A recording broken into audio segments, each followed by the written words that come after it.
kembali di ibadah Minggu IHMPA pada tanggal 12 Juli 2020. Nah, adik-adik, bagaimana kabarnya semua?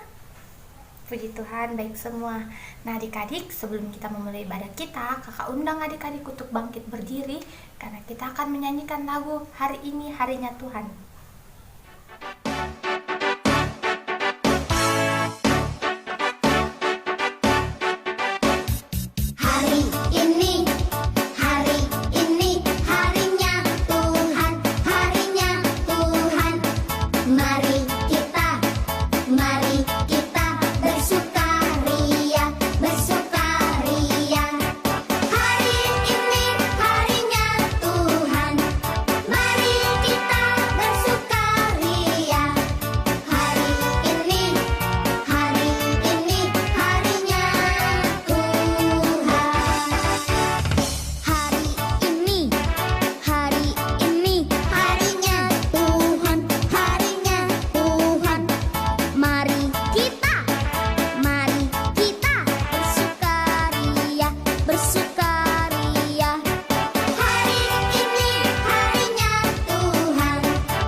Adik-adik untuk tetap berdiri, karena sebelum kita memulai ibadah kita akan satu di dalam doa.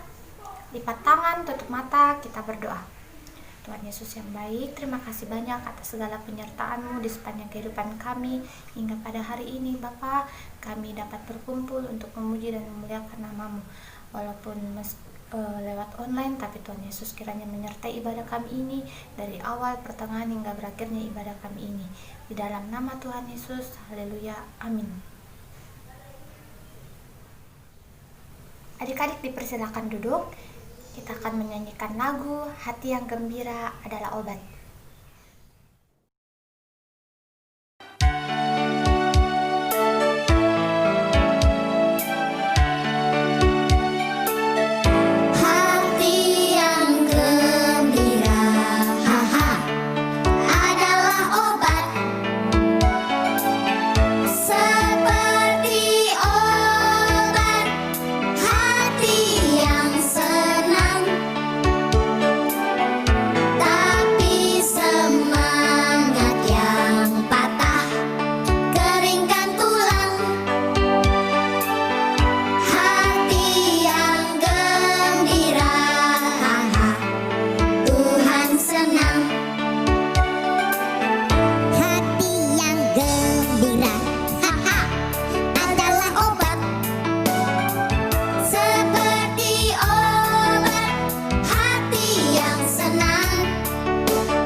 Adik-adik, selamat pagi. Ketemu lagi dengan Kakak Desi. Jadi hari ini Kakak Desi akan mengajar untuk anak kelas 3, 4, 5, 6 SD, anak kecil dan anak tanggung. Jadi siapkan Alkitabnya. Pembacaan kita hari ini terambil dari 1 Korintus 1 ayat 1 sampai 9. Kakak Desi ulang, 1 Korintus 1 ayat 1 sampai 9. Nah, sudah siap? Kakak Desi tunggu 1 Korintus 1 ayat 1 sampai 9. Nah, jikalau adik-adik sudah mendapatkannya 1 Korintus 1 ayat 1 sampai 9, adik-adik beri tanda. Kemudian tetap dibuka, kita akan berdoa. Semua lipat tangan, tutup mata, kita berdoa. Tuhan Yesus, terima kasih kalau pagi hari ini kami masih boleh beribadah walaupun di rumah kami masing-masing melalui ibadah online ini, tapi kami yakin dan percaya Roh Kudus-Mu ada pada kami untuk memampukan kami menerima setiap firman Tuhan yang akan disampaikan kepada kami. Ya Tuhan, berkatilah kami, curahkan Roh Kudus agar kami dapat mengerti setiap firman Tuhan yang akan disampaikan kepada kami. Dalam nama Tuhan Yesus kami berdoa. Amin. Nah, sudah, kita akan memulai membaca Alkitab dari 1 Korintus 1 ayat 1 sampai 9. Perhatikan Alkitabnya. Kakak Desi bacakan ya. Salam dari Paulus yang oleh kehendak Allah dipanggil menjadi Rasul Kristus Yesus, dan dari Sostenes saudara kita, kepada jemaat Allah di Korintus, yaitu mereka yang dikuduskan dalam Kristus Yesus dan yang dipanggil menjadi orang-orang kudus, dengan semua orang di segala tempat yang berseru kepada nama Tuhan kita Yesus Kristus, yaitu Tuhan mereka dan Tuhan kita. Kasih karunia dan damai sejahtera dari Allah Bapa kita dan dari Tuhan Yesus Kristus menyertai kamu. Aku senantiasa mengucap syukur kepada Allahku karena kamu atas kasih karunia Allah yang dianugerahkannya kepadamu dalam Kristus Yesus.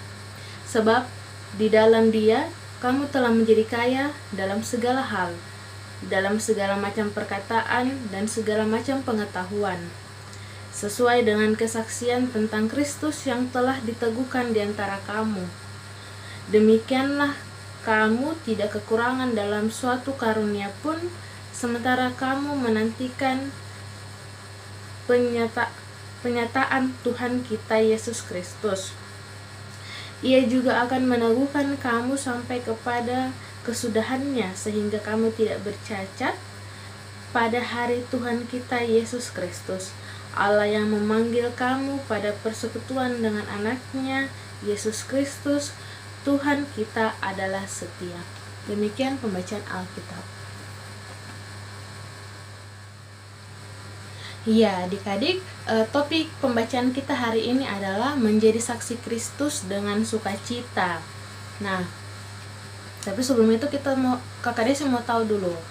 Ada yang sudah tahu tidak? Kira-kira pembacaannya kita ini tokoh utamanya siapa? Ada yang tahu? Iya, Bapak Rasul Paulus. Sudah sering ya mendengar nama Bapak Rasul Paulus ya? Iya. Nah, sekarang Kakak Desi mau tanya lagi. Bapak Paulus ini berada di mana kira-kira di pembacaannya kita hari ini? Dia berada di suatu kota yang bernama Korintus. Nah, adik-adik sering dengar kota Korintus? Kayaknya sudah pernah diceritakan ya tentang kota Korintus ini. Nah, Kakak Desi ingatkan kembali bahwa kota Korintus adalah kota yang cukup pesat perkembangannya di bidang perdagangan, karena kota Korintus ini ditunjang atau didukung oleh 2 pelabuhan. Nah, pelabuhan ini yang dijadikan tempat perdagangan internasional.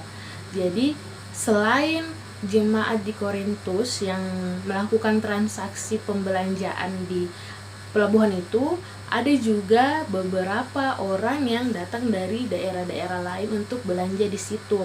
Jadi bisa dibilang bahwa 2 pelabuhan ini menjadi pusat dari kota Korintus. Nah, saking berkembangnya kota ini, datang berbagai orang dari berlatar belakang manapun itu datang belanja di kota Korintus, karena di pelabuhan itu mereka menjual barang-barang mewah, hasil-hasil karya seni jemaat-jemaat di Korintus, di semua ada di situ. Nah, selain kota Korintus ini terkenal dengan perdagangannya yang secara luas internasional yang menghasilkan banyak sekali keuntungan, nah terjadilah kira-kira apa? Iya, karena begitu banyak orang yang lalu lalang di kota itu, jadi bisa dibilang kayak akhirnya banyak tindak kekerasan, tindak kejahatan yang terjadi di kota Korintus ini, karena saking banyaknya orang yang datang ke situ. Jangankan kota Korintus yang besar, coba kita ambil contoh saja di Makassar, toh datang ke pasar, kita harus hati-hati karena siapa tahu nanti ada maling, ada copet di kiri kanannya kita tidak tahu karena saking banyaknya orang yang berdesak-desakan di antara kita. Nah, sama seperti di kota Korintus ini. Nah, pembacaannya kita hari ini diceritakan bahwa Rasul Paulus diutus oleh Tuhan untuk datang ke kota Korintus menyampaikan pesan bahwa mereka itu harus bertobat. Mereka itu harus meninggalkan tindak-tindak kejahatan yang selalu mereka lakukan. Mereka harus hidup dalam kasih. Mereka harus memerankan peran mereka sebagai anak-anak Kristus. Nah, itu tugas yang diberikan Tuhan kepada Rasul Paulus. Nah, adik-adik, kira-kira ketika diberikan tugas oleh Tuhan untuk pergi ke Korintus memberitakan tentang firman Tuhan, menjadi saksi Kristus untuk orang di Korintus, apakah Rasul Paulus langsung pergi atau Rasul Paulus pikir-pikir dulu? Dia pikir-pikir atau bahkan Rasul Paulus menolak? Ada yang tahu? Iya, Rasul Paulus langsung pergi dengan sukacita. Dia menerima tugas yang telah diberikan kepadanya. Nah, hari ini kita mau belajar dari Rasul Paulus, bagaimana kita ketika kita diberikan tugas oleh orang tua, misalkan kita mau menerimanya dengan sukacita. Nah, adik-adik, Bapak Paulus ini dia menerima tugas yang diberikan oleh Tuhan itu dengan sukacita. Makanya setiap perjalanannya pergi ke kota-kota atau ke daerah untuk memberitakan firman Tuhan, untuk menjadi saksi Tuhan, itu dia dapat lakukan dengan mudah karena dia menerima dengan sukacita. Nah, adik-adik, ketika kita menerima anugerah dari Tuhan, kita menerima perintah dari Tuhan, tugas, kita harus melakukannya dengan sukacita. Ketika kita menerima tugas dari orang tua, dari guru, kita harus langsung mengerjakannya, kita harus menerimanya dengan sukacita. Karena kata Rasul Paulus bahwa ketika kita menerima apa yang ditugaskan kepada kita dengan sukacita, pasti itu semua akan mudah kita lalui. Karena kenapa? Karena Tuhan beserta dengan kita. Tuhan tidak akan meninggalkan kita ketika kita mau melakukan semua dengan sukacita, apalagi itu adalah perintahnya Tuhan. Paulus kan pergi ke sana itu atas perintah dari Tuhan. Jadi dia yakin, dia percaya bahwa ketika Tuhan memberikan perintah, ketika Tuhan mengutus dia ke sana, Tuhan tidak mungkin meninggalkan dia, tapi Tuhan pasti akan menyertai dia. Itu yang diyakini, yang dipercaya oleh Bapak Paulus. Itu yang membuat dia kuat, membuat dia berani untuk pergi ke Korintus. Nah, kira-kira itu tugasnya mudah atau tidak? Sulit ya? Iya, sulit. Tugas yang Tuhan berikan kepada Bapak Paulus itu sulit. Sulit untuk merubah karakter orang, sulit untuk menegur orang, itu sulit. Tetapi karena Bapak Paulus percaya, akhirnya Bapak Paulus pergi tanpa ragu-ragu. Bapak Paulus pergi menemui jemaat di Korintus, memberitakan tentang firman Tuhan, menjadi saksi Tuhan bahwa kita sebagai anak-anak Tuhan itu tidak boleh melakukan kejahatan. Kita harus melakukan peran kita sebagai anak-anak Tuhan, yaitu membawa kasih, menjadi pendamai, menolong sesama. Ada lagunya tentang kasih. Nah, semua itu yang diberitakan oleh Bapak Paulus kepada orang-orang di Korintus. Nah, adik-adik, ketika satu orang, dua orang mendengar atau mempercayai bahwa apa yang dibilang atau apa yang disampaikan oleh Bapak Paulus itu benar, maka mereka pasti akan memberitahukannya kepada teman-temannya lagi.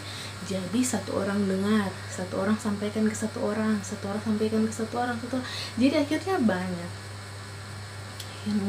banyak yang mempercayai, banyak yang menjadi baik kembali, taat lagi sama Tuhan, melakukan semua apa yang baik yang berkenan di hadapan Tuhan. Nah, itu misinya Rasul Paulus. Nah, Kakak Desi ulang lagi bahwa contoh dalam kehidupannya kita, contoh di rumah, ketika mama suruh siapa Mawar, sebut saja Mawar. Oke, ketika dibilang Mawar pergi dulu beli garam di warung, langsung pergi? Iya, harus langsung pergi.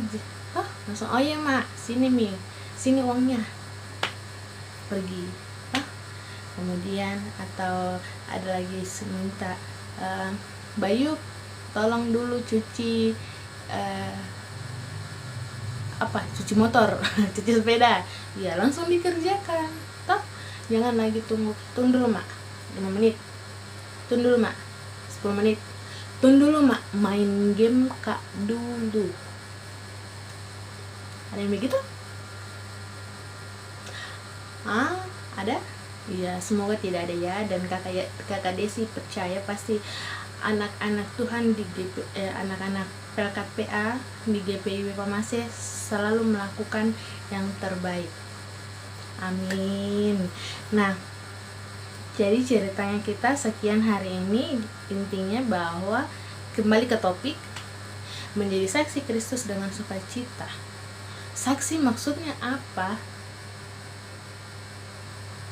Apakah kita harus bersaksi seperti contoh kakak Desi atau para pendeta menceritakan tentang firman Tuhan kepada orang-orang? Tidak juga harus seperti itu ya, bisa juga melalui tutur kata, tindakan, perilaku, apalagi pokoknya semua yang dapat adik-adik lakukan, karena adik-adik masih kecil. Jadi adik-adik boleh melakukannya dengan membantu teman, membantu mama, membantu papa dengan sukacita, dengan rasa tidak ada rasa terbebani dalam diri. Itu semua akan Tuhan Yesus berkati, karena yakin dan percaya Tuhan pasti akan menyertai setiap kehidupan yang kita lakukan dengan sukacita. Oke, demikian firman Tuhan hari ini. Terpujilah Yesus Kristus, amin. Ya adik-adik, sekarang kita mau berdoa syafaat. Adik-adik, tangan tutup mata, kita berdoa. Tuhan Yesus, terima kasih karena kami sudah boleh mendengarkan firman Tuhan di hari ini. Tuhan Yesus, tolong kami agar kami dapat melakukan dan menerapkan firman Tuhan yang kami dengar dengan baik untuk kehidupan kami lebih baik lagi ke depannya. Kami berdoa untuk kehidupan kami ya Bapa, masa kecil kami. Mohon penyertaan dan perlindungan Tuhan dalam kehidupan kami. Tuhan Yesus, pegang tangan kami agar saat kami berjalan, kami selalu dalam perlindungan dan kasih sayang Tuhan. Kami berdoa untuk kedua orang tua kami ya Bapa. Tuhan Yesus, sehat-sehatkanlah kedua orang tua kami, berikanlah mereka kesehatan, kekuatan, serta umur yang panjang, agar mereka dapat terus membimbing, menyertai kami, menjadi anak-anak yang menyukacitakan hati Tuhan. Kami berdoa untuk pendidikan kami di kelas 3, 4, 5, 6 SD. Tuhan Yesus memberkati kami, memberkati setiap pelajaran yang diberikan oleh Bapak dan Ibu guru kami. Walaupun kami masih bersekolah dari rumah masing-masing, tapi kami tahu Tuhan Yesus yang akan bekerja untuk kami, untuk kehidupan kami lebih baik lagi ke depannya. Kami juga berdoa untuk gereja kami. Tuhan Yesus, berkatilah gereja kami bersama dengan pemimpin kami, Ibu Pendeta Pasca Ina. Tuhan Yesus, curahkan Roh Kudus-Mu kepada beliau, agar beliau dapat memimpin gereja kami dengan baik, dan kami pun jemaatnya dapat beribadah dengan baik. Kami juga berdoa untuk bangsa dan negara kami. Tuhan Yesus, berkatilah. Tuhan Yesus, berkati Bapak Presiden kami. Tuhan Yesus, beri dia hikmat agar dapat menjalankan pemerintahan ini dengan sebaik-baiknya. Kami serahkan semua kehidupan pergumulan kami ke dalam tangan pengasihan Tuhan. Di sekarang yang ada virus-virus ini juga Tuhan, ada wabah ini, Tuhan Yesus tolong kami, jauhkan dari kami setiap mara bahaya, agar kami selalu dalam perlindungan dan kasih sayang Tuhan. Kami berdoa untuk semua yang punya kami di mana saja mereka berada berdomisili. Tuhan Yesus mau jaga mereka di sana, sehatkan mereka di sana, sebagaimana Tuhan menjaga kami di sini. Inilah doa dan permohonan kami di pagi hari ini ya Bapa. Ampunilah setiap salah dan dosa kami. Dalam nama Tuhan Yesus yang telah mengajarkan kami berdoa bersama-sama. Bapa kami dalam kerajaan sorga, dikuduskanlah namamu, datanglah kerajaanmu, jadilah kehendak-mu di bumi seperti di sorga. Berikanlah kami pada hari ini makanan kami yang secukupnya, dan ampunilah kami akan kesalahan kami, seperti kami juga mengampuni orang yang bersalah kepada kami. Dan janganlah membawa kami ke dalam pencobaan, tetapi lepaskanlah kami daripada yang jahat. Karena Engkaulah yang empunya kerajaan dan kuasa dan kemuliaan sampai selama-lamanya. Amin. Nah, adik-adik sudah dengarkan tadi cerita tentang firman Tuhan yang dibawakan oleh Kakak Desi.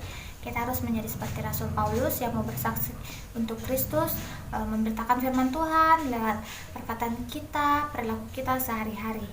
Nah, adik-adik, Kakak undang adik-adik untuk bangkit berdiri karena kita sama-sama akan menyanyikan lagu Yesus Cinta Semua Anak di Dunia.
Adik-adik untuk tetap berdiri, kita akan mengakhiri ibadah kita mau berdoa. Kita satu dalam doa, kita berdoa. Tuhan Yesus, terima kasih banyak atas segala penyertaan-Mu di sepanjang ibadah kami ini. Tuhan Yesus memberkati kami, kiranya firman yang boleh kami dengarkan tadi dapat tersimpan baik di dalam hati dan pikiran kami. Tuhan Yesus memberkati juga kehidupan kami sepanjang minggu ke depan, apapun yang kami cita-citakan dan harapkan dapat Tuhan Yesus kabulkan dalam setiap langkah kehidupan kami. Terima kasih banyak Tuhan Yesus. Ampuni kami akan setiap salah dan dosa kami dalam nama Tuhan Yesus. Haleluya. Amin. Nah, adik-adik, ibadah pada pagi hari ini kita telah selesai. Kakak minta kepada adik-adik untuk tetap menjaga kebersihan tubuh, rajin mencuci tangan, makan makanan yang sehat, minum air putih. Nah, juga adik-adik, kalau adik-adik keluar rumah jangan lupa menggunakan masker. Sampai bertemu di ibadah minggu selanjutnya. Happy Sunday.